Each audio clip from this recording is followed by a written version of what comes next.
કપડવંત તાલુકાના લીલાજીના બોવાડાની વિધવા બહેન સરકારની વિધવા સહાય યોજનામાં છેલ્લા 16 મહિનાથી સહાયથી વંચિત. વિધવા બહેનના નામે લલિતાબેન રાઠોડે તારીખ 23/11/2023ની કરેલી હતી, પણ હજી સુધી સહાય મળી નથી.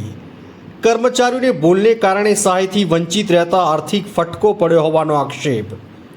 કપડવંત મામલતદાર કચેરી ખાતે 50થી વધુ ધરમ ધક્કા ખાઈ ચૂક્યા હોવાના પુત્રએ લગાવ્યા હતા ગંભીર આક્ષેપ.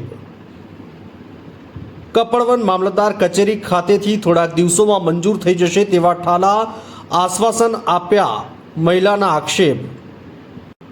કેટલાક વિભાગના અધિકારીઓ અને કર્મચારીઓની બેદરકારીને કારણે સમય મર્યાદામાં કામ ના થતા પ્રજા હેરાન. કપડવંતના જાગૃત નાગરિકે ઉચ્ચ કક્ષાએ લેખિત રજૂઆત કરી હોવાની જાણકારી મળી.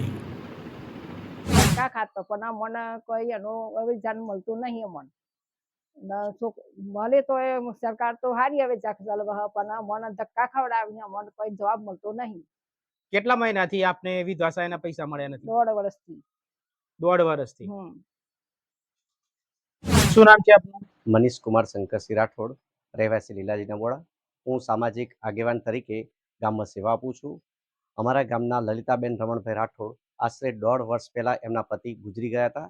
એમને વિધવા સહાય માટે મામલતદાર કચેરી કપડવંતમાં ફોર્મ ભરેલ હતું અને આજની તારીખ પ્રમાણે એમને આજે પૈસા મળેલ નથી.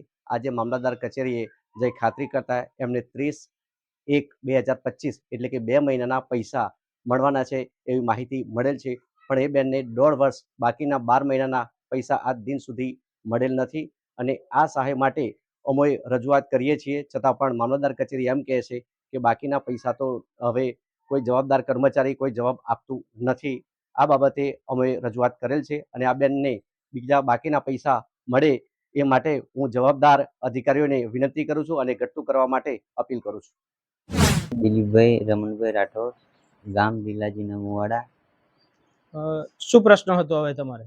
અમારો પ્રશ્ન એ હતો, મારા પપ્પા ઓફ થઈ ગયા પછી ફોરમ ભરાઈ હતી વિધવા સહાયનું, તે 1.5 વર્ષથી ભરાય, તે પણ હજુ વિધવા સહાય અમને મળી નથી. અત્યારે ખેતી કામ કરીએ એટલે ટાઈમ મળે એટલે 50થી 100 ધક્કા ખાધા પણ હજુ કોઈ મને જવાબ મળતો નથી. અધિકારી તરફથી કોઈ યોગ્ય જવાબ મળ્યો તો આપને? ના, એવું કોઈ જવાબ મળ્યો નથી.